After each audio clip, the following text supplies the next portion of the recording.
HiSec Buyback offers 90% GDA anywhere in HiSec. Simply go to hisec.evebuyback.com, appraise your items, create a contract, and get paid quickly.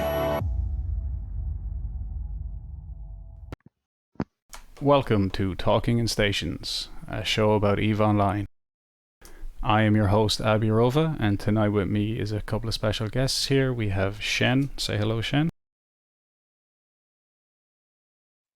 Hello, hello. And we also have Ravendel. Is that right? Yes, sir. Ravendel. Thanks for having me. Oh, thank you very much for coming along. We tried to get you on there last week to talk about blueprints, and unfortunately the schedules didn't work out, so I'm just absolutely thrilled to have you on the show tonight. Don't hype it too much. Yeah, no, I was on a nice little holiday to the Alps last time. Oh, gorgeous. I've been there myself, actually. It's fantastic. So, you've actually been on Talking in Stations before, isn't that right? Yes, that was actually right before the industry changes. Like, I think the day before the industry changes happened. With the interview with Meteorol, where I sort of revealed, even though it was already an existing thing, but I sort of revealed my website that I've built. And that was actually the moment that people in the public really became knowledgeable about it. That's right. So we had you just on what was that? April. I believe April was the industry changes, and you had just launched, or maybe like in a beta launched, your amazing industry tool, right? So Yes. If anyone out there in the audience hasn't, you can go back there to sometime in April. You can catch that episode where Matterall did a great interview, and Ravendel of Ravworks talked us through using his tool. So for those who don't know, we are continuing on in the industry series that we've been running for the last while. It makes sense that we would have Ravendel on to talk to us today. And what we're actually going to be talking about is quite a complicated and in-depth topic, but it's manufacturing. So last week we had our blueprint, I guess everything you can do with a blueprint, not including manufacturing. So we had our researching, our copying, our inventing, these kind of things. And just because manufacturing is such a big topic, we said we'd have to do at least a full show on manufacturing, if not maybe even a second show, just because it is such a minefield to explore. So I suppose we'll start at the beginning. If I have gone through the effort of getting a blueprint original and researching it, or I bought a blueprint copy already researched off the market, or maybe I got a copy in an exploration site, maybe like one of those small ancillary armor repairs you get in data sites and stuff. We want to take that blueprint, we want to combine it with some materials and actually make the finished product. Sounds simple when you say it like that, but in actuality it can be a lot more complicated. Well, it is typically quite simple to make the thing as long as you have the skills. But doing it in a way that is efficient and will make you money is a whole different story. That's a very good point. Skill-wise, I guess anyone could make something, or most people could make a lot of things with very little skill. But to actually to go from a hobbyist industrialist, which is what I'd like to consider myself, to an actual full-blown industrialist, I think is it's a big step up entirely. So there is a couple of like basic skills, right? I'm just looking here on the EVE University website. There's a couple of basic ones that, I mean, these are mostly alpha friendly, things like industry. I think mass production is alpha friendly. Yes and no. Alphas, for a very large amount, barely have any industry skills. I think they can make quite a few of the Tech 1 things, but I believe they only get one manufacturing slot and maybe one reaction slot. And I think they pay an extra fee as well, like an alpha account fee. Yeah, you might be right there, yeah. So, and I think the general dogma, if that's the right way of saying it, is that alphas are not supposed to be the producers of EVE, essentially. Of course, it's nice to get your first little grasp on the topic, and that's still possible, but you will not be able to do it in a very efficient manner. Yeah, that's very true. You get your toes wet, you can learn it a little bit, like learn the process of it, the flow. But you're right, there's a lot of items, even Tech 1, that would require further skills. Like we were just talking about this, anyone can make like a Tech 1 frigate, something like a Magnate or a Heron. These are quite low skill intensive, but then if you take something like a Tech 1 prototype cloaking device, even though it's Tech 1, it still requires skills like graviton physics, and a much wider range of skills that are absolutely like alpha only. Yeah. Now, I think the reason for that is that a lot of those modules got added on later, but I'm not entirely sure. But it seems to be like modules that got added in later into the game, so not the non-standard things, I suppose, like you were saying, the prototype cloaking module or the interdiction sphere launcher and stuff like that. They require more skills just because that's how it went at the time.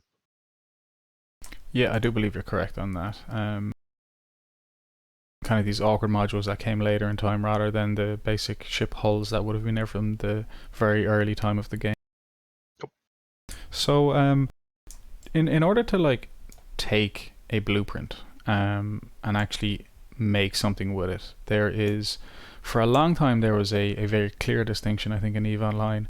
Tech 1 ships and modules for the most part were like minerals.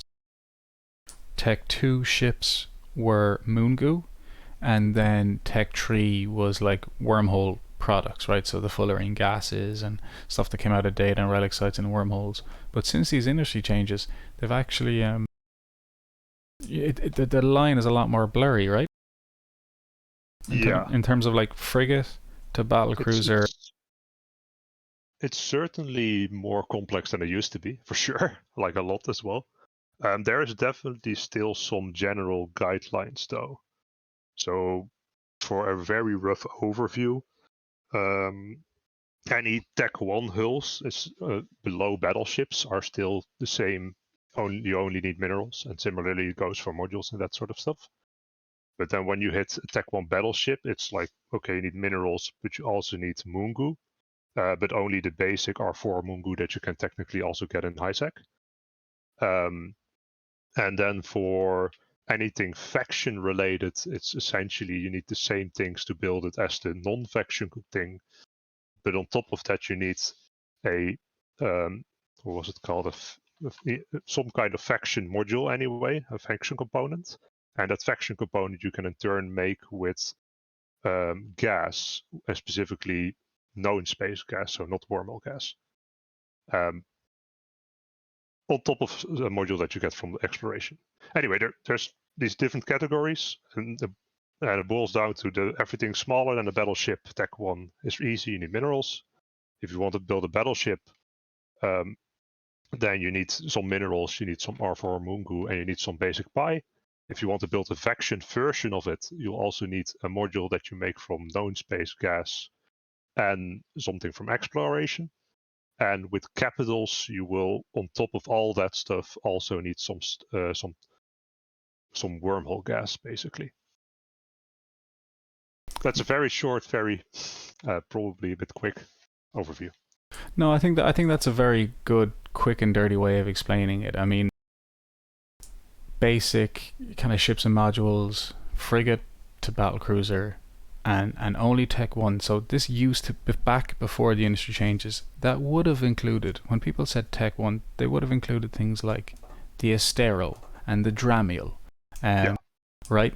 Because before, the Estero faction frigate or any of these ships only required minerals. But since these changes, everything frigate to battlecruiser Tech 1 is just minerals. Battleships Tech 1 have these new components, but all the faction ships from frigate to battleship require these new materials. So if it's faction or it's above a battleship, you're going to need more than just your minerals that you used to need. Yep. So I think we should just jump over into your tool. So for anyone who isn't aware, I really think there's kind of two main websites for doing, I guess, industry in EVE Online. There's, I know I use two for completely different reasons. I use Ravworks, your tool, and I also use the Fuzzworks Blueprint tool. Yeah, there's also, what's it called? The Lazy Blacksmith. The Lazy Blacksmith, yeah, that's another one we really talked good one. about last week. That's another good one, and also EVE Cookbook. Yeah, that's another one. So what my tool does a little bit differently than some of those. It's quite a bit more involved to set up. It's as easy as I can try and get it, as far as I can tell, but it's quite a bit involved to set up. But it's more of a production planner. Like, you want to build a list of different items. Okay, here's everything that you need to do to build that list of items. Whereas a lot of other tools, as far as I know, all the other tools go with an approach where, okay, you want to build this one specific thing, like one tech to hull or whatever. Here's everything that you need to do for that one specific thing. It's basically a little bit of a different approach to the same topic. Yeah, I think you're right. I think like something for Fuzzworks here, if I wanted to look up let's say for instance, a Dominix, right? So a Dominix would be a Tech 1 battleship. So because it's a battleship, it's got these new items, these auto integrity preservation seals, core temperature regulators, life support backup units. And this is great for seeing the cost of one.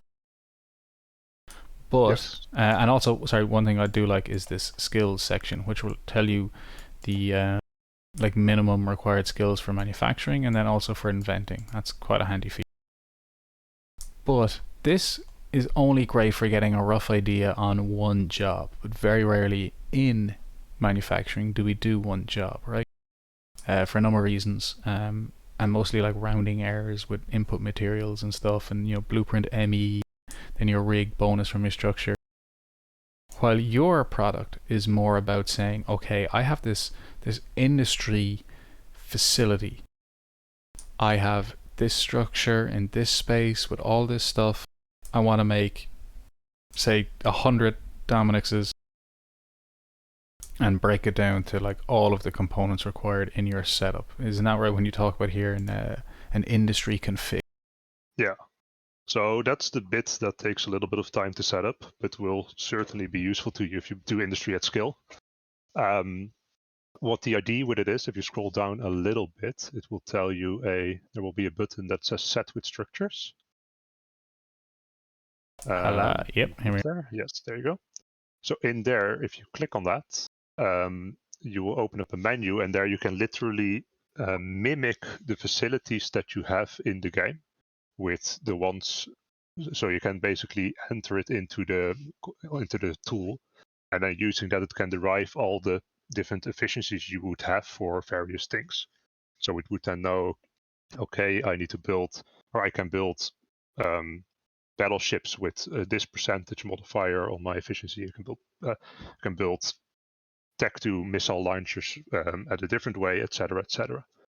See, that's the thing that with a lot of structures, when you in the in-game industrial tab, it doesn't show you what kind of rigs that the structure is fitted though. So how can I, let's say, decide which rig that I should put on it? The easiest way to do that, I find, is actually just going to literally go there with the ship to the structure and fit a ship scanner on your ship, and just scan the structure, and it will tell you which rigs are on the thing. Yeah. So that's basically a ship scanner that will basically tell you what kind of fitting the structure has. Yes. So yeah, this is very nice here. I can add one structure. Let's say I'm using an Astra house. The security of the space I've put it in, so that, like, there are certain limits on what modules or rigs can be fitted in certain parts of space. Isn't that correct? Yeah. Yeah. So it's everything that it needs to be exactly match the numbers in the game is there essentially. So, and what is the so this is, so your gray is your Tech 1 rig, your orange is your Tech 2, and then the green is these they're not faction, but they're special components, aren't they? Well, they are faction rigs. It's a very niche thing, but there's faction rigs, and they make it so that you can build the basic or advanced capital components for capital ships in low sec at an even higher efficiency than you can do normally, even with T2 rigs in null sec. That's right. Yeah. They have a low sec bonus, isn't that right? Yes. So this is great. So like, if I decide whether I am an industrialist who, let's say, has access to my own structures, whether that's through a corp or an alliance in nullsec or lowsec, or whether I am just a solo, let's say, HiSec player, and I'm using a Freeport structure someone has set up, right? So there are the, I guess, industrial compounds where players have set up structures that are like rigged for certain production, and people can come and use them. Yep. I can add that all here into my, I guess, structure config. What you do need to do is, if you go, well, it's a little detail if you want to tell people. Go on, yeah. Anyway. No, please. You hit the auto button a little bit above there. It will automatically fill in, basically select the best structure for which category of thing to build. Wow, so if I have a structure that is, so that first one had advanced large ships, right? So that's for my Dominics. If I had a second structure which only had small ship rigs, it would tell me that that's not a good structure to be using, right? So if I'm making large ships, see that advanced large ships and advanced or capital components, I go to structure 1. And if I'm making small ships and then medium ships, so these are like Tech 2 advanced medium ships, they'd be things like hacks, wouldn't they? Yes. And so Guardian, Mutant, that sort of stuff. Yes, yeah. So I would make them in the second structure because that is the best rigs for the product I'm producing to get the best material efficiency. So that is the saving on the input materials. So if you hit submit on the bottom now, lovely. Update, yes, then it will update these numbers here. You essentially don't have to look at them at all as long as you entered in your structures correctly according to how you have them set up in the real game. Okay, and this is just a summary then of that sheet back. So because I selected a rig, look, build in structure 1, and I had a rig there for my ME bonus, 3.8%. Fantastic. So these config files, also there you have, this is your job costs for things like the what's it called, the industry index, would it be? Yeah. So I suppose we could maybe go over it a little bit more from a higher level. Yeah. The idea with manufacturing is, of course, you have your minerals or your materials, you have your blueprint, and you go to a facility, which typically nowadays very often is a player-owned citadel or player-owned post structure, or alternatively an NPC station. And then in that NPC station or post structure, you can use your blueprint to build the thing that your BPO is building, and then there is some modifiers to how efficiently you can do that, right? Because you can literally just go, okay, I want to build, I don't know, I want to build a Nestor. I buy a Nestor blueprint copy from contracts. I buy all the materials that my blueprint copy needs in JIDA, and I hit build in my building facility. But so that is a way of doing it, but that's a really bad way of doing it, because there's all the stages that go before it, where there's money to be made by building the components that go into the components, and there's also this here that the config basically says, and that is how efficiently are you building the thing, and that then depends on the rigs in the structures that we were talking about, because some of the rigs give, for example, a 4% reduction in material costs, which means automatically you have a 4% extra profit gain, essentially. And another one of these factors to consider is this job cost section here. And that is the more things get built in one system, increases the job cost modifier for that system. And that means that more taxes have to be paid on building something in that system. And the idea of it is the CCP wants to prevent everybody from building everything in the game from one setup, from one single system, essentially. Yeah, so if you don't have a industry modifier display in your tool, do you? No, it's not. That's a good point, actually. I should probably add that. So it doesn't directly display it now. I know, just to show what we're talking about here, I know Fuzzworks, if you go into industry tools and into cost index, you're able to type in a system name and a range, and it will tell you this industry index. So this is like all of the job costs in time in the whole universe, and then worked out as a percentage. So here I'm just looking within the region that Jita lives in, and we can see here there's some systems a few jumps out from Jita. These are like 3.5%, 4%. If we scroll down to Jita, the industry index in Jita for manufacturing is 15.5%. So if you decide to build something in Jita versus 2 jumps out in Ian Orsa, you're paying twice as much of whatever that total fee will be that is based upon your industry index. You'll be paying twice as much for the benefit of building in Jita. And there is an industry index for every type of things. So whether it's manufacturing, ME or TE research, copying, invention, reactions, they each have their own index, which is why the manufacturing index in Jita is so high, because you can only manufacture there. It's HiSec. You can do a small bit of invention and stuff, but you can't do any reaction. So this is that job cost. So if I put in the system here, it will automatically work out my job cost for me, right? That's what your tool is doing. And then that override there is for if you live in wormhole space, then CCP doesn't provide the information of the industry indexes in those systems, so you have to manually input them. Another great tool you have there is like your actual your sales tax and your broker's fee for where you'll be buying and selling this stuff. Is this defaulted to like Jita or like a standard? It is currently it's defaulted to what it used to be previous before they changed the sales taxes and the broker's fee. Oh, that's right, but that was only a temporary change for 3 months, so I kind of understand you not updating it just yet. Right. So like if you are doing any manufacturing at any level of other than a hobbyist, okay, so other than kind of a small back garden making 1 or 2 items, paying attention to things like your job cost, where you're building, what that like total multiplier of your costs will be, and then likewise your taxes is like every penny saved here is another penny that can go into your profit at the end of the whole process. Yep.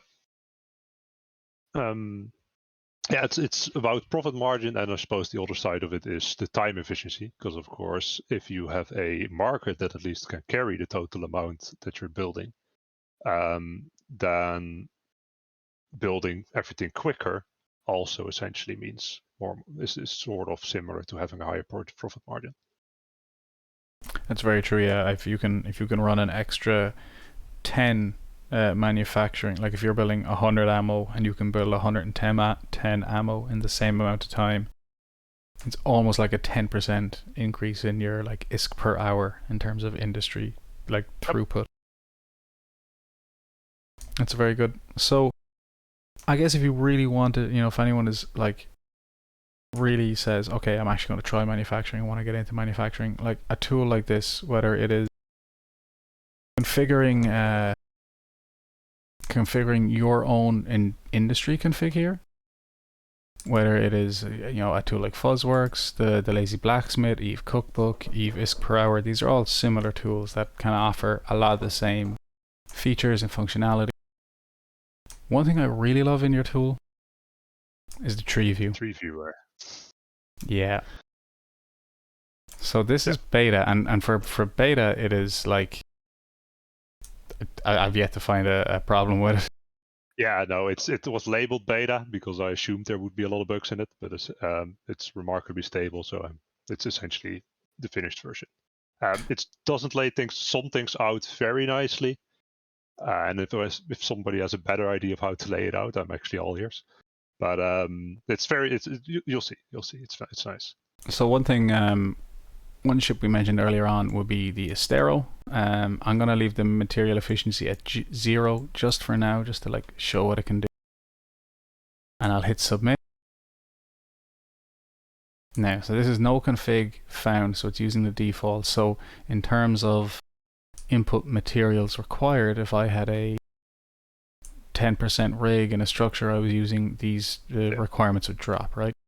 But we can zoom in. Probably, exactly. Want to zoom in a bit? So it's just that's the whole view, very hard to see. We just use our mouse wheel here on the tool. There's our final completed ship, right? Our little Estero exploration frigate. And then the first step out. So can you explain why SR trigger Neuralinks are like grey, while Tritanium and water have this green square? Right. So the greens. Given that we are now using the base material requirements on the base configuration, it assumes that you want to build every single step in the line, all the way from the raw resources to the end product. And what the green line means, okay, you're buying this item and then doing something else with it. And the gray items are you're building these items yourself. Right, okay. So in the case of something like SR trigger Neuralink conduits. Yeah, so if you click on it, it will separate it out nicely. Oh, I need all grays here, right? So it means I need to now build the tools that go into it. But if I go one step remove, I can see there, and I recognize these now. These are the mycoceracin. These are the gases found in low sec, small bit of HiSec, small bit of null sec. And this is the cytosarin, mostly found in null sec with a small bit of low sec. These are the gases they added into our industry change. They are raw products. Yep. And that's why they're green. And that composite molecular condenser on the bottom there, that is the one that drops from exploration. That's right. I believe that's data sites and stuff, isn't it? Yep. So that module that you actually clicked on right now is the main thing that causes all the faction ships, and I believe a lot of faction modules as well, though I'm not entirely sure, to need known space gas. So that's the gas you were just talking about, and the faction module. And on top of that, as you can see, you also need a very small amount of R4 Mungu. And also PI now, right? So yep. This is So well, that's all pi that goes into the making fuel blocks. So this is literally every step. Yeah. What you can do is if you go back into the industry config, and then, for example, tell it on the top right that you don't want to build fuel blocks yourself, and then submit a config. Fantastic. So right there, back in my industry config, want not to build fuel blocks. Yes.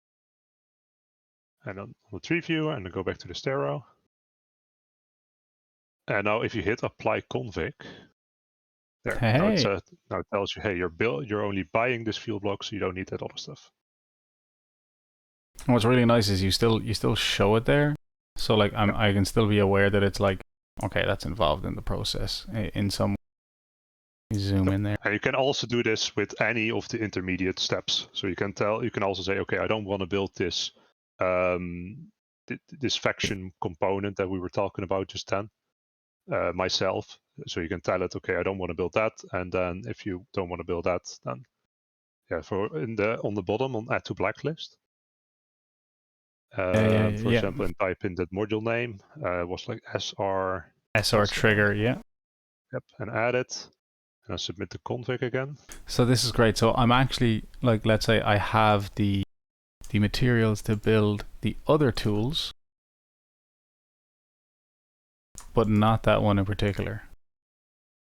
Yeah. So there we go. Look, there's my SR trigger Neuralink. It's green, so I'm buying that straight off the market. And the other two new, like, faction so related that is materials, one of those modules that you actually need to make the battleships now as well. That's right, the auto integrity preservation seals. Yep. Such a fantastic tool. I love this view.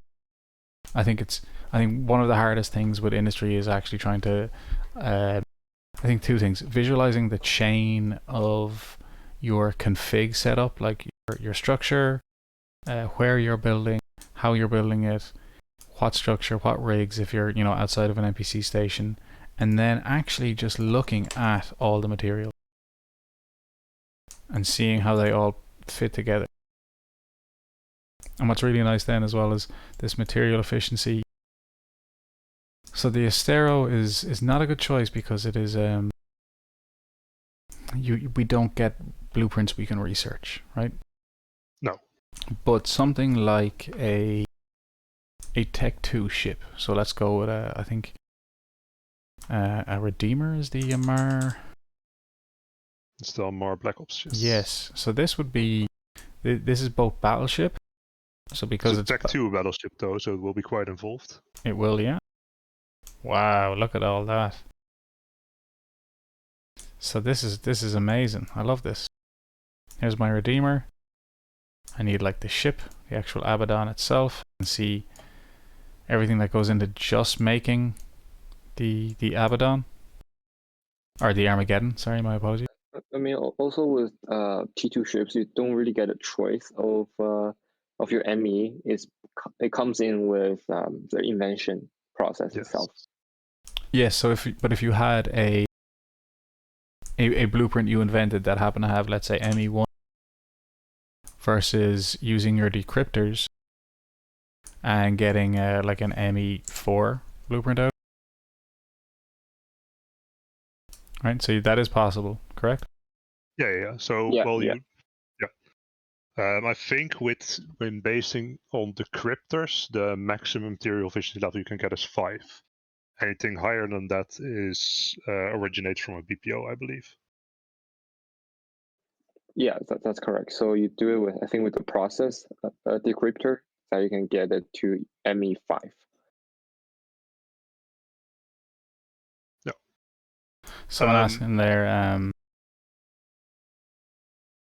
that so it won't crash. It's an amazing tool. I mean, I wish I had this when I started a long time ago. I think it would make getting into industry a lot easier.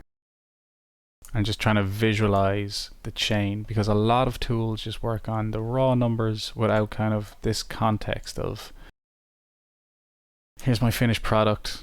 Sorry there. Here's my finished product. Here's 1 step removed. Here's 2 steps removed. And you go down and down and down to the very raw components. This is our moon goo related materials. The actual fuel block. It's a great tool to basically make your own insight into how everything is done. Wait, I have a question here. So let's say we're building a Redeemer, right? Which means that it needs the base Acropolis as a base ship from T1 to build to T2. Then what do you assume the Acropolis ME or TE at? Right. Because so it can be anything. Yeah. So so what the tool basically does is you have your configuration set up, and that says, okay, if I were to build something in the game, I do it along these lines. So I use these structures, I use this industry index in this particular system, etc., etc. And then everything else in the tool uses those settings according to the configuration. So right now, for example, we said, okay, in that configuration, we said we don't want to build fuel blocks.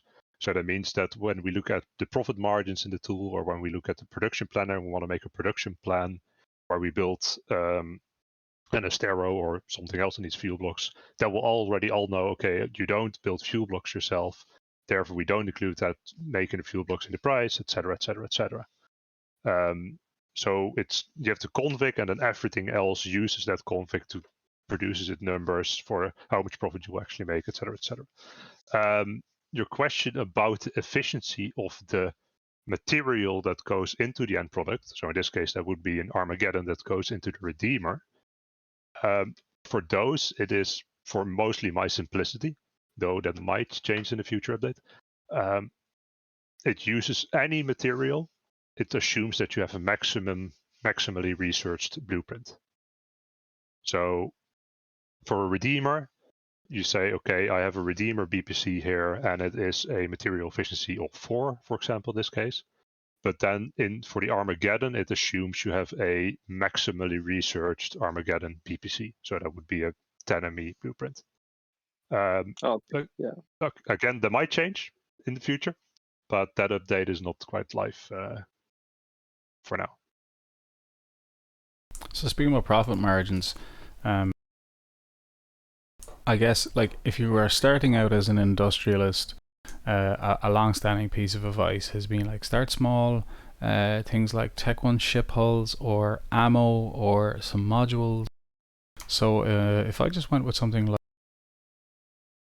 say, a Punisher, which is a Tech 1 frigate. Oh, and let's say I got a copy and it was 10 on the material efficiency. Mm-hmm. Very, like, is this working off the same config? Is this GDA price? Yes. It is. So the sell price is the GSL price, but the profit is based on that config. So if you have a rig in your structure that says, okay, we're building small basic ships for 5% more efficiently, and then you would refresh this, then it would have updated it. So if you go, for example, I want to go down here to my structures. I'm going to add a structure. I'm going to say, what's the best structure to build? Sodio. And then, for example, you give it, I don't know, you can give it like all the, so that one is a T1 rig for all the ships.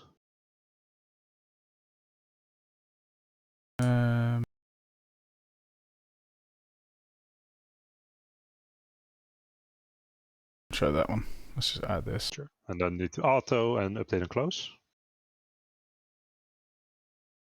And submit. It's a couple steps. Right. And now if you were to refresh your profit margins, you will see that from 5.7%. Look at that.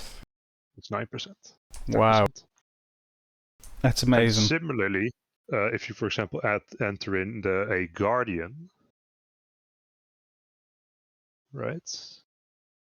Yep. Sure, that works. So now it says it's 17% profit margin.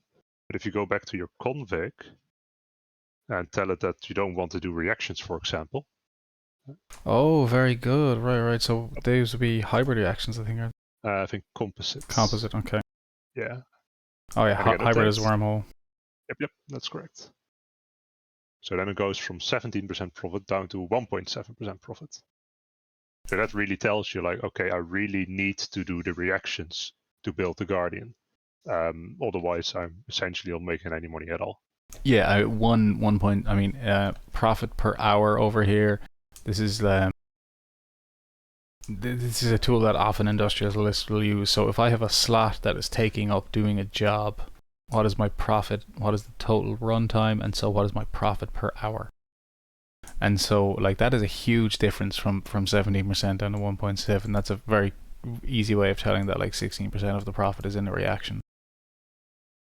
Nope. That's gorgeous.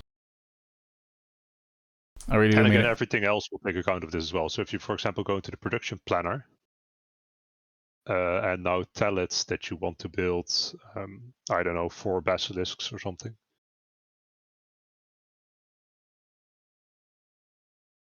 What's the numbers? 40? Yeah, 0 means 0 ME. You can also use the little product adding thing on the bottom. So if you also want to add, for example, a like that. Yep. Perfect. And then submit. I'll do one more. I'll do like a Punisher. Sure. Well, it's do something T2. That's probably better in this case. Guardian. Sure. Because there's a change coming up that's going to make the layout of mixed stuff a lot nicer than it is currently. Anyway, so if you look at this and now go into the, for example, the stocks and materials. Yeah, this is one thing actually I'd just like to point out. The very first time I was using this tool, I never scrolled down all the way. Ah. It wasn't until somebody else. I was like, oh, I really like this thing, but I don't get it. And then someone said to me, did you scroll all the way down and click the button? Oops. No. It's. I think I just derped, right? Yeah, it's gonna happen. It's fine. Yeah, so here you see that you're buying all the reaction results right now, as opposed to making them yourselves. So if you now go back into the configure, so that's like the ferrogel, the fermionic condensates, all that stuff that you saw just there. Yeah. It's These telling you, are. okay, you want to buy that much of that, and for example, the ferrogel is 134 million ISK. And now if you stop it in that and you tell it, okay, I actually don't want to buy my reactions, but I want to do my reactions yourself, you will need to hit submit again. Because now it has reloaded your old plan. Yeah, so hit submit again. And now here, look at that. You want fuel blocks, and you're not buying those reaction things, but instead you're buying the moon goose, etc., etc. It also will tell you what leftovers you will have at the end. So in this case, it's saying, okay, those nonlinear metamaterials will have 288 left over at the end. And that's simply because some things need to be built in batches, and you don't need a full batch to build whatever you want to build. Yeah, like one run of this would make 10,000, and you'd only end up using 9,700 and something. For example, yeah. This is again, this is something that I'm embarrassed to admit, but I will admit it took me. I was looking at this and I was like, okay, I kind of get this, the starting stocks and the ending stocks, but it's the actual. This is a full list of everything I need. The cost to buy it, the volume, you can copy it. Fantastic work. It's an absolute credit to you. This tool. No. Thank you for creating it and sharing it with the rest of the EVE community.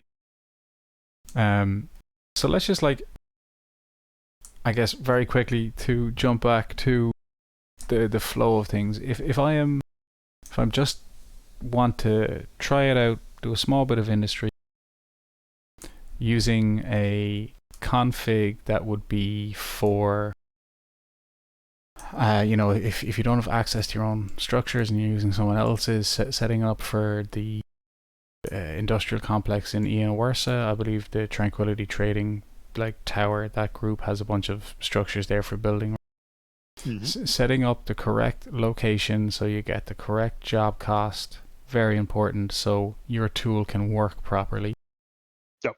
Getting your market tax is great for working out your profit margin tool.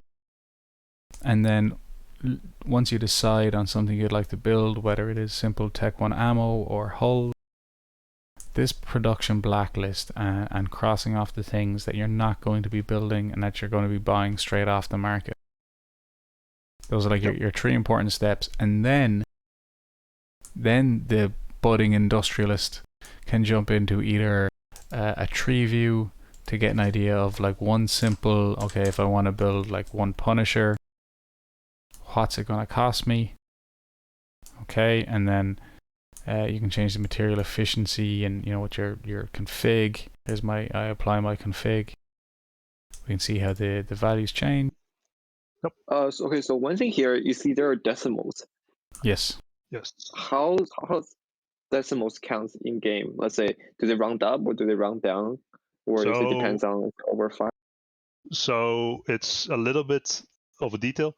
In the profit margins and in the tree viewer, I use decimals simply because I don't know if you're building one Punisher or if you're going to build 500 in one go, and that will matter. In the production planner, you tell it, okay, I want to build 10 Guardians, for example, and then it takes into account, okay, you're doing one job in 10 Guardians, and it will round up accordingly, and it will round up the material requirements for those accordingly, and it will round up the materials for those accordingly, etc. So it uses decimals to determine the profit margin, or to determine how much you need to build a certain thing in the tree viewer. But in the production planner, it knows how many of something you want to build and how many you already have, etc., of all the stocks. And then it can correctly compute the material requirements to the single unit, according to how it is also in the game. And yes, in general, the rule is everything, whenever there's a decimal, the game rounds up. So you need one more. There's another detail, and that's, for example, if you're building, let's say you're building Ishtars, and one Ishtar hull needs as input one Vexor, then you can never need 0.9 Vexors for one Ishtar, right? Because it's a single unit that goes into a single unit of output. And it also takes into account that. So if you're building 10 Ishtars in one go and you have a 10% efficiency, you would assume that you need 9 Vexors. But because it's a one-to-one type of material, you also actually need 10 Vexors. Yeah, this is something we touched on like the blueprint episode and stuff. When you research the ME to reduce the input material requirements, there's a lot of items that have a hard cap or a hard lower limit on the number of inputs. As you said, even with 10%, you can't make 10 Ishtars with 9 Vexors. Yeah, exactly. And I'll almost say that makes sense. So this is another thing. So if I go back to my production planner and I submit my job, and this is what I want to build. So my stocks and materials are everything I need to go into it. That's taking into account the things I'm going to buy and not build myself. So I'm just going to buy the fuel blocks, not build them. The end products is my end output, right? Obviously that makes sense. Yep. My produced parts, this is all of the intermediary components I need to build along the way, isn't it? Yes. So this is all the produced parts that go into it. Exactly. This is the nice overview list of, okay, this is everything you will be building in total to be able to build your end product. And then in the jobs to run is where it is nicely split out, where it tells you, okay, you need to run these reactions from the first stage reactions, and then those go into the second stage of reactions, and then those go into the advanced components, and then those go into the end products. So this splits it out nicely. What you can also do is tell it, there's a little bit of detail, but what you can also do is tell it how many job slots you have. And then, for example, if you're building T2 stuff, it will try and fill up all your job slots and split it out nicely so you're finished in the least amount of time and using as most of your job slots as you can. That's a very, very cool trick. Is that in the production planner or in the industry? So it's in the config, yeah. So if you, for example, tell it that you have, I don't know, let's say 50 reaction slots and 40 manufacturing slots, for example.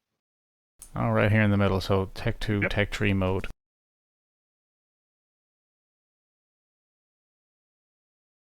And submit. I go and if back you go to back my to the production planner, don't know where the 10 Guardians went, but okay.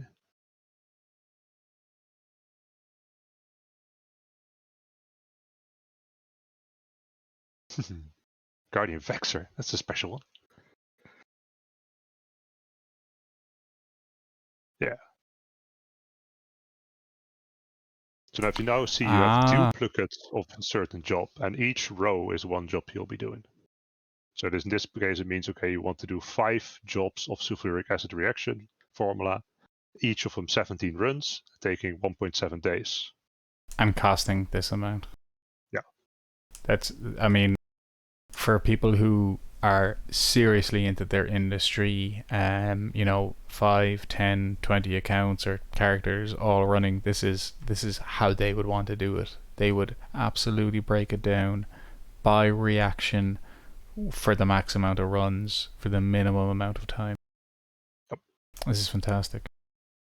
So like, and I love how it's just all there alphabetical. I can just take this and just immediately start, like, if I had 50 slots, I would have at least five different characters, right? All with like 10 slots each.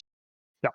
So I could have one guy run all these 5, and the next guy run these 5, or one guy run all 10, or I could have split them up, however. Yep. So a couple of questions here, actually, and just some comments from chat. Let's go back over this for a few minutes. Someone asked, what's going on? We're reviewing Ravworks production tool. This is Ravendel, a EVE player and a community member here who made Ravworks, an amazing tool. And this is it's compared to some other industry tools, it takes a little bit to set up. But once you have, it's essentially a type in what you want to build, and it will tell you everything you need to do. And you can also look at, okay, there's all the things I might want to build, and look at how much profit I'm going to make this right now, etc. Somebody A said little bit of setup, and it's really easy. Yeah, a little bit of setup, but I mean that's why I think the tree view is really nice, because this is what I would use. You know, I might set up my industry config of like where I am. I'm in this HiSec system. I'm using this MPC station because I'm in this nullsec system. But like if I just wanted to get a rough idea of, I might build one thing here. Like let's say I found a blueprint, a mid-grade ascendancy, like one of these implants. Very small, very quick and easy to check. But if you are anyway serious about doing industry on an industrial scale, going into your config, setting it up properly, and then like the production planner is just fantastic. Somebody said here in chat, someone get this man a partnership. I agree. You should probably see about getting a CCP partnership if you haven't already. Yeah, I have before. It's that will probably happen at some point. Oh, absolutely. I think you absolutely deserve it. Someone said, is it okay if they promote this tool to their stream community as well? Yeah, of course. Yeah, and there we go. I'm sure you'd have no problem with that. No, of course. I mean, I'd love for everybody to use all the tools around, but if you can use it and you think it's really useful, then of course share it. Yes, please. I definitely think it is one of the. I love this tree view. I can't stop harping on about. I mean, if I want to build a nester, so this is faction battleship, so it's going to require these new units. These came in April in the industry changes. So those three in the middle there, those three are the ones you will need for any battleship. And then on top of that, in this case, because it is a pirate faction battleship, you need skills to fly it from 2 factions. And similarly, you need the faction component, which is that trigger Neuralink conduit module, from 2 different factions. So you can see there's an SR trigger Neuralink conduit, which I believe is the Galanti one. And then on the bottom, that's currently grayed out. Yeah, that's the UC. And that is the Amar faction module. So what it means is you need everything from the battleships to make a standard normal battleship, and on top of that, because it's a pirate battleship related to 2 factions, you need the faction component from those 2 factions. The funny thing about making faction battleships or a lot of faction things right now, certainly hulls at least, is that a lot of the time it's actually not worth building them. For the simple reason is that the industry changes happened and they've become more expensive to build, but people can instead still get them from the Plex store, or not the Plex store, sorry, the LP store. That's right, yeah. There's a lot of ships who, prior to the industry changes, they only required basic minerals. Yeah. And now they have what they're selling for is below their current build cost. Yes. Because of this old stock, and also there's like, I think the nester is kind of a tricky one as well, because on like Shen, you're building is it Triglavian or Edencom ships? Thunderchild. Yeah, so that applies to all faction ships except for the Triglavian and the Edencom ships. So for those 2, there's no LP store that you can trade for hulls, from LP to hulls. The only option you have is to get the BPC, either from, for the Lashak is from Parchment, or you can get it from Abyssal Dead Space for the Lashak. For the Thunderchild, you can get it from the LP store. And that's from running the sites in Parchment, I believe, isn't it? No, yeah, you will get LP from I think running sites in those places, but you also need like items that you can buy from Jita to trade basically with the LP store. So one thing then with if I look at my profit margin here, look at a Thunderchild, it is showing a 481 million profit margin, but that's not taking into account, say, the blueprint cost, right? No, yeah, the blueprint cost yeah. is not included right now. Yeah, and Yeah, that's so maybe I guess you can add another thing called BPC cost for some Yeah, of the things, that's very potentially going to come. I'm not sure when yet. Might take a long amount of time, might not, but it's very potentially going to come. Someone asked there, feature request, can you put in persistence in the tree view where it keeps the last tree you're looking at as you switch between pages? So like if I'm on the, I guess open it in a new tab would be a short-term answer. Yeah. Using tabs works pretty nicely, but I suppose that would be a nice addition. Maybe just like a little button there to pause and persist on it. So yeah, that's one thing just when we're looking at our profits is that this might look like, I mean, you look at the Thunderchild and you see, oh my god, there's a 43, almost 44% profit margin. Things like the blueprint cost is not taken into account there, and that would only be on contracts and not on the market itself. Yes. I have actually no clue how much the Thunderchild PPC costs. Shen? it's around like 300-ish, I think. Okay, well there you go. That's probably reasonable. Yeah, then you leave with a roughly 20-ish% profit margin probably. So yeah, that makes sense. So right now, guys, if you're looking for something to build, maybe jump into some Thunderchilds. Yeah, what you will see is in the day volume on the right column, one of the right columns. Yeah, there you go.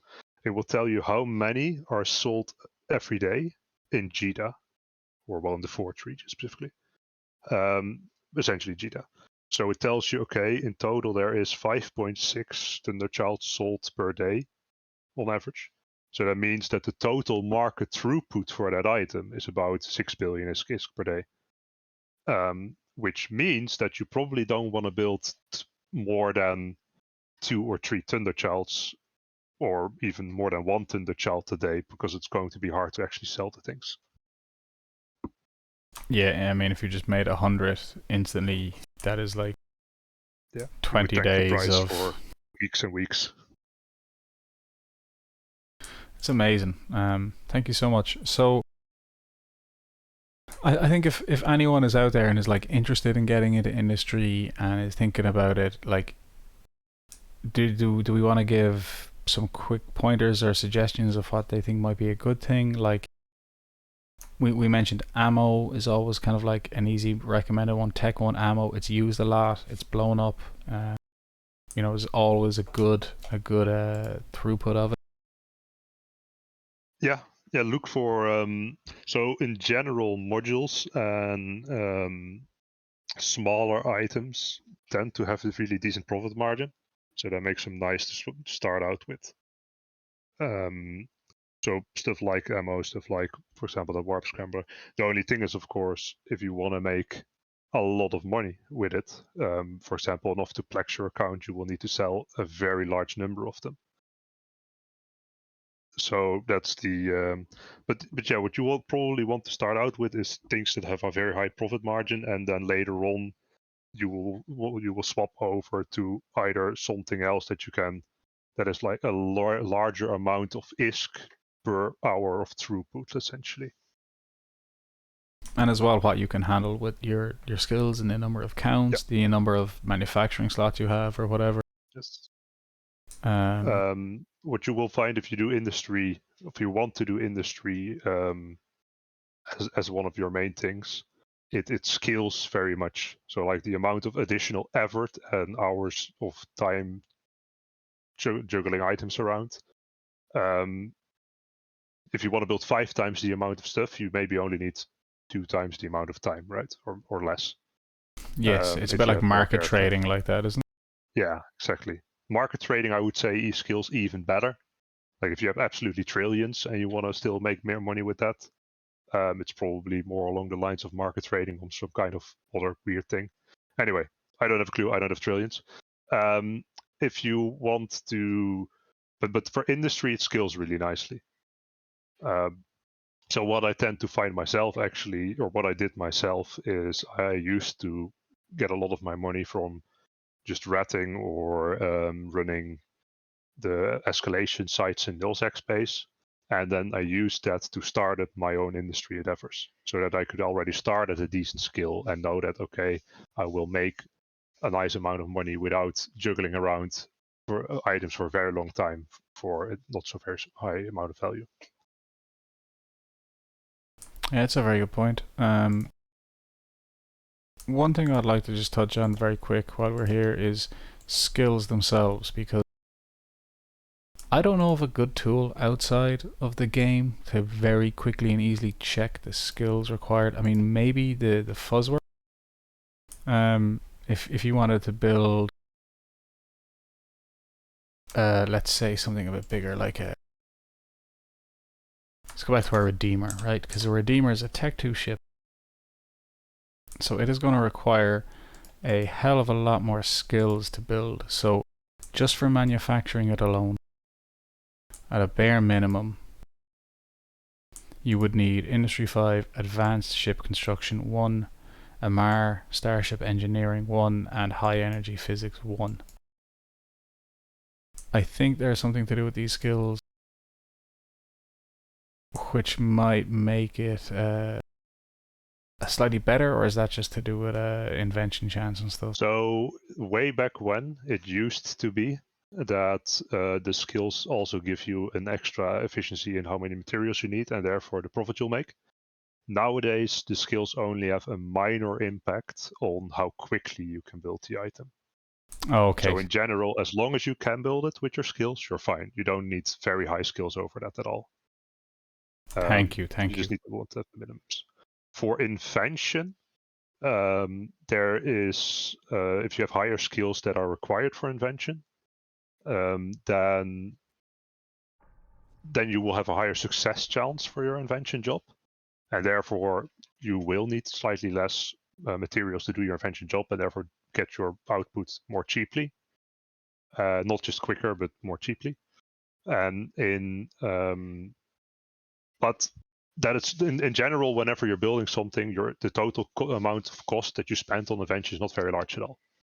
So the total ticket price for not having great skills for the invention part, as long as you can do it, it isn't that big of a difference.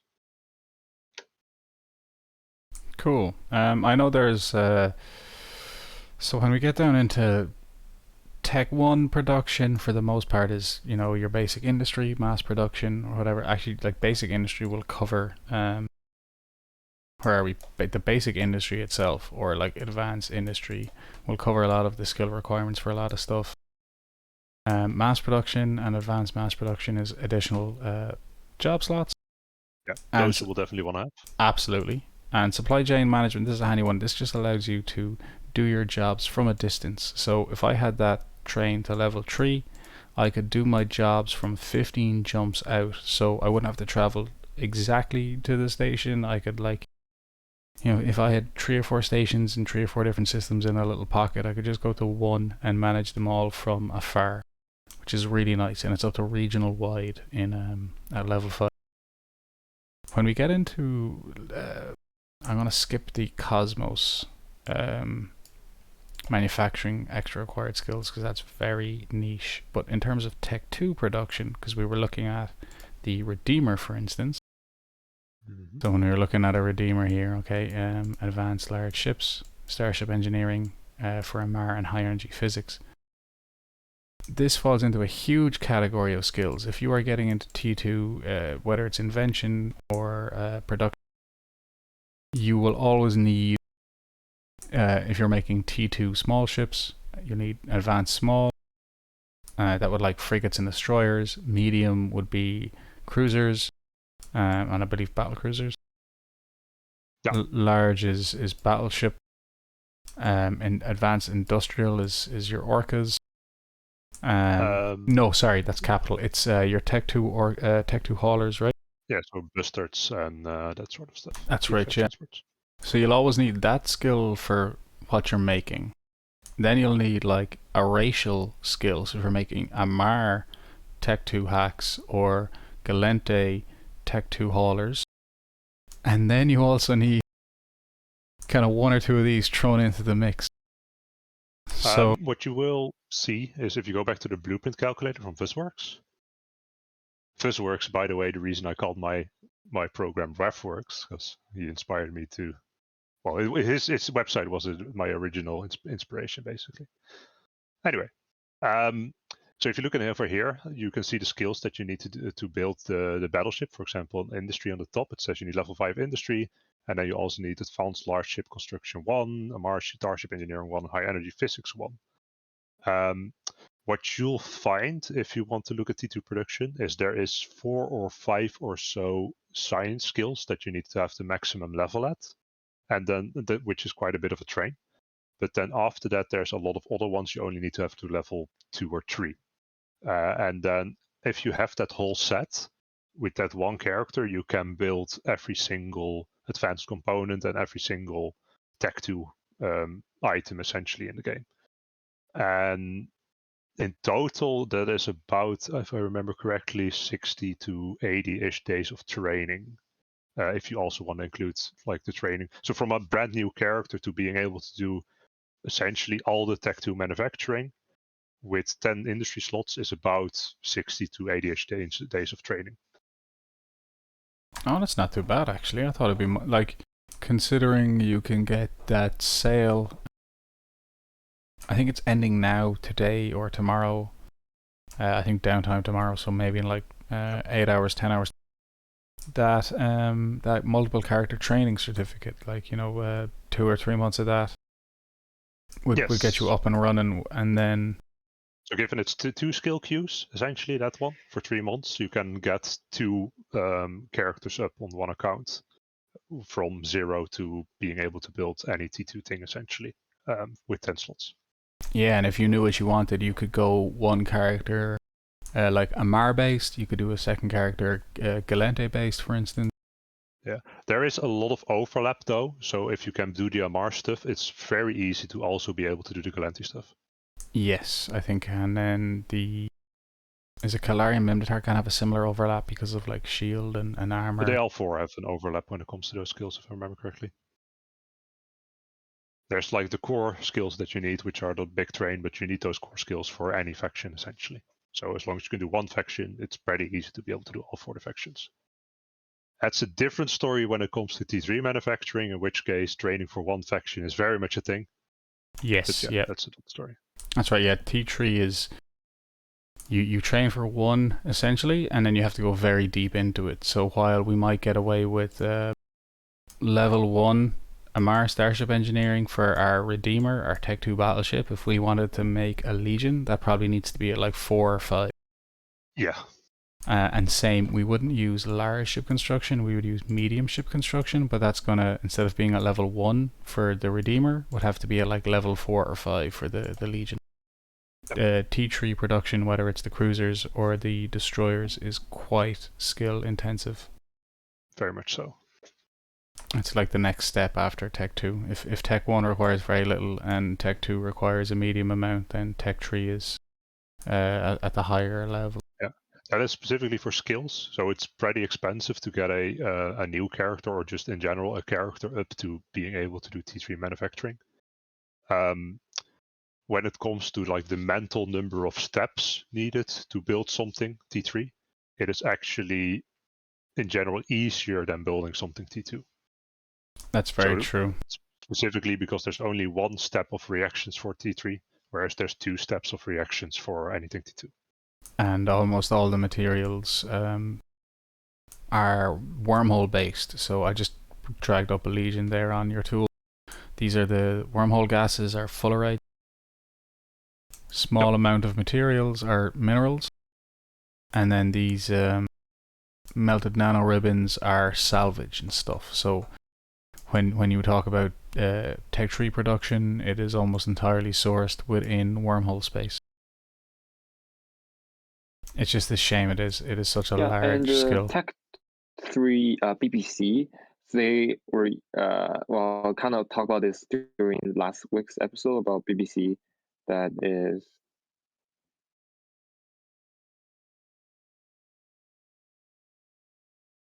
I think you cut out there. I think you did. If you go to invention on the website, actually, you can look at, for example, let's type in some, T3 as well works as well. Over there, hit calculate, so that's your skills that it's assuming. So over there you can see, okay, how do you do in your invention? And then given that invention, what is your profit? I guess we won't go into that right now too much. But here you can see, okay, the blueprint copy for T3 comes from a hull section, which is essentially the item you make the blueprint copy from. And then that hull section item you get from, I believe, the data or the relic, maybe the relic sites in, anyway, either data or the relic sites in wormhole space. I love this. The showing me the different options with all the different accelerators. This is something we covered in the researching episode last week. Different decryptors will give you either a different probability of success, or it might affect the number of runs or the ME and the TE in your final outputted blueprint copy that you invented. So with T2, you only have the choice of the decryptor, which decryptor you want to use, and then based on that you have the probability, the number of runs, the material efficiency, and the time efficiency of your blueprint. With T3, instead of just the decryptor, you also have what kind of hull section relic you used to get your blueprint from. And then based on that, it also changes how many runs you have and the probability of success and that sort of stuff. Yes, the wrecked hull section is like the weakest. Yep. Malfunctioning there, like I said, the wrecked has a 20%, the malfunctioning has a 30%, and the intact has a almost 30 or 38%. Right? Yeah, and you also can see that the number of runs that you get on a resulting PPC also changes. Yep. So 20 runs. So you have a 38% chance of a 20 runner, or a 30% chance of a 10 runner, etc. Or a 20% chance of a 3 runner, which is just like awful. Yep. But of course, if you scroll down, the price for those various hull sections also differ. It's true. So the wrecked hull section, the cheapest one is $500,000, and the most expensive one there is 38 million. Yep. Great. Such a fantastic, like very quick, very clear, very precise. That's one reason why I really like this tool, is just how the user experience is fantastic. Really nice UI even there, like this is so all the Tech 3 ships use different subsystems. You can have there's 4 different subsystem slots and 3 possible ones per slot. And there you are with the full breakdown of everything that goes into them. Yep. Excellent. So I'd just like to ask, does anyone have any questions out there in chat that we have for Ravworks? Or maybe questions you have about getting into industry? I think we absolutely need to do a second episode on capital industry. Yep, that is and structure industry, because of before the changes that was so simple, and after the changes that has just become a minefield. Yeah, very much so. Capital industry in general is still not profitable, to the extent that there's been so many capitals that have been built, and it's so much more involved to build them now. That at scale for money, nobody is doing it yet. Some people have done it just to experiment with how it works, but yes, the profit is not there yet. The capital hulls will need to go up in price, or the scarcity, post-scarcity, will need to get materials a little bit cheaper before that becomes a real big thing. On the other end, the amount of steps and skills involved to do it now is so much larger that it is a nice grace period for people to be able to set their minds to be able to do it. But yeah, we should probably definitely go over that in another episode.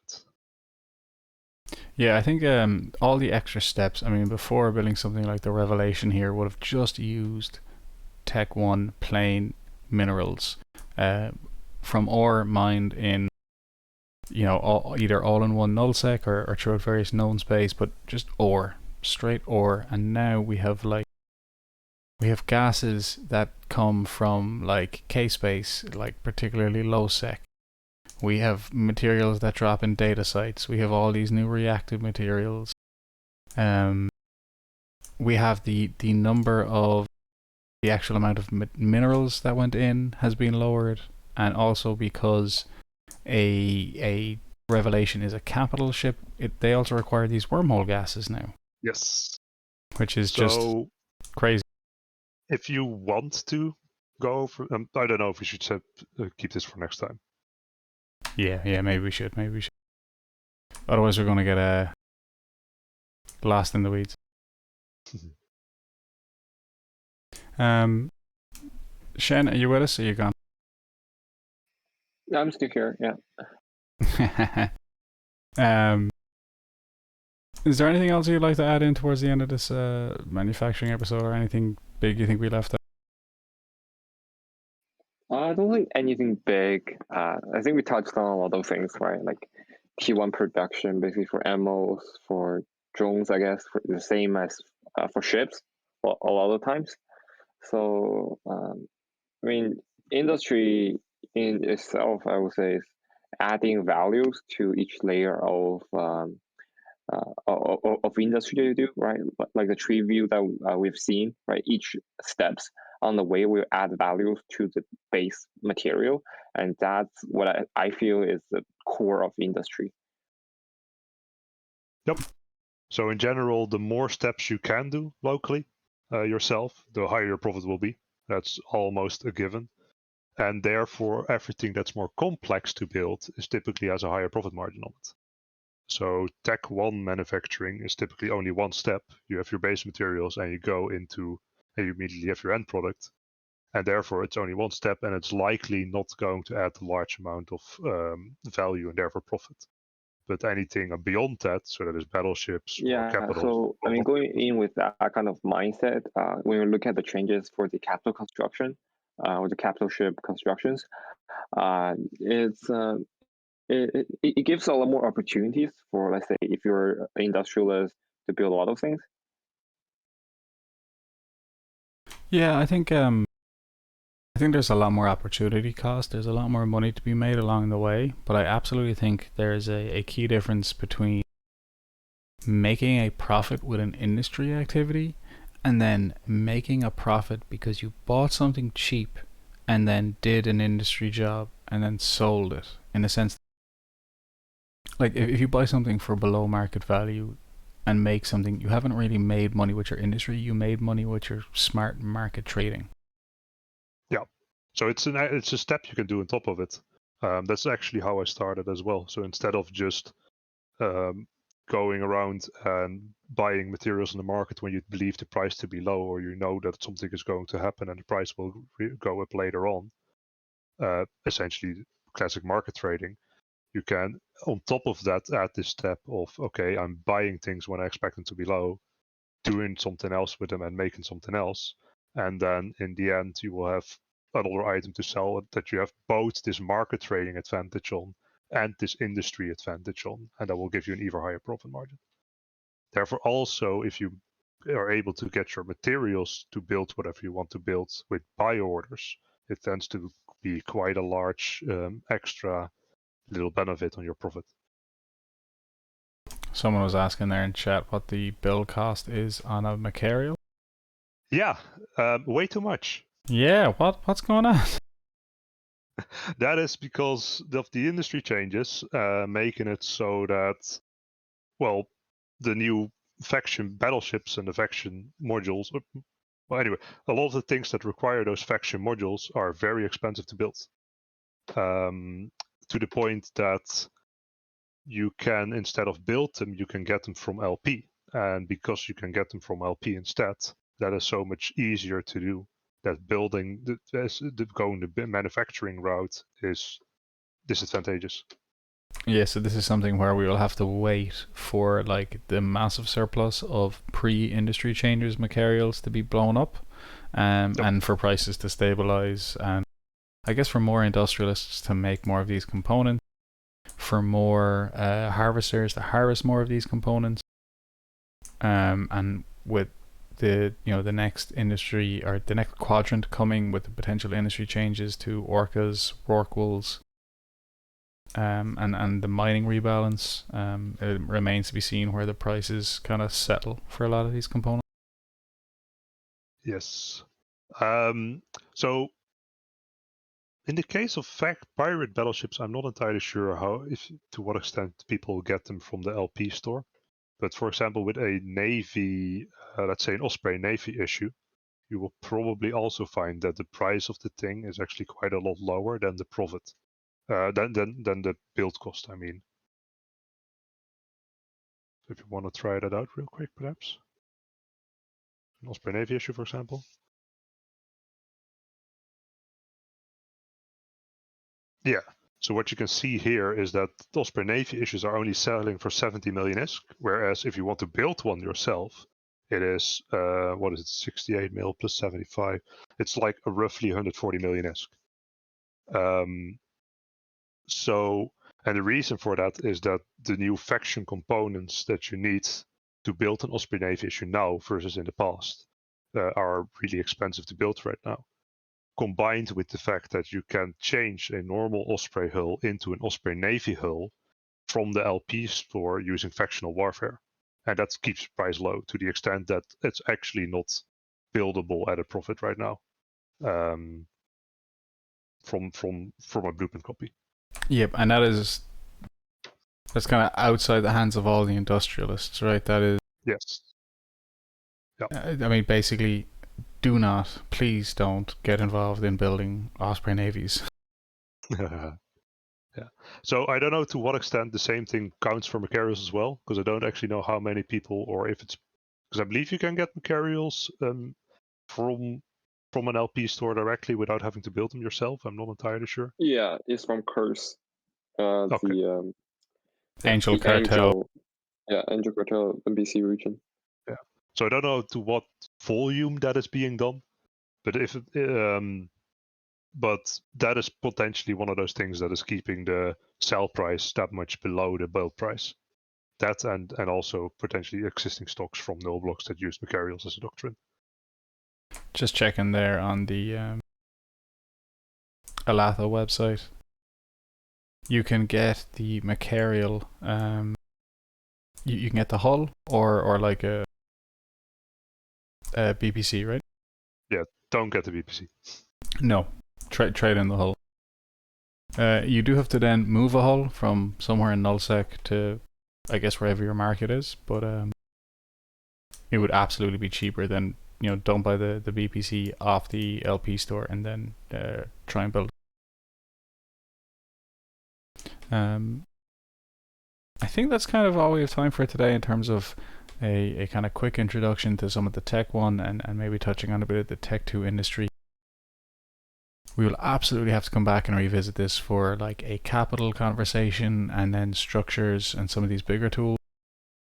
That's a whole different story right now. Yeah. It's very interesting though. I'd like to see it to get to a point where people are doing it and making money out of it, because it's definitely an interesting endeavor, but it's more involved, and we'll talk about it next time.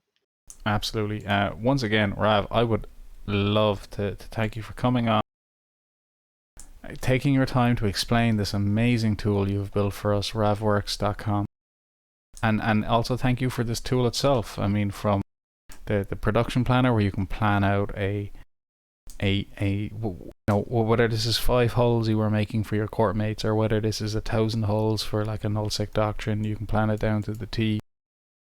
Your industry config tool where we can set up our whole industry facility with all the structures and the rigs and the bonuses, profit margin, invention margin, and again I gotta give my hats off to you for this tree view, because it is just one of my favorite industry tools. I just love these visual breakdowns of the lines and all the charts and where everything goes. I think it's just fantastic. Yeah, thank you. This one was inspired by some of the planetary interaction viewers that you have that have a similar layout for a tree. That's right. Yeah. It does remind me of those old planetary interaction planners. Yep. Excellent. So listen, thank you so much. Thank you, Shen, for giving up your time and coming along to talk to us today. If you guys want to hang around, we will find someone to raid to carry on the EVE Online chat this evening. Thank you all for watching our show tonight. If you're interested, there is a industry podcast or industry playlist up on our YouTube. So we have like all of the various industry focused shows we've been doing in the series, and we will continue to bring you more industry focused shows in the series as we work our way down the chain into capital production, into bigger production, and then maybe taking that stuff to market and selling it. I've been your host, Abbie Rova. Fly safe.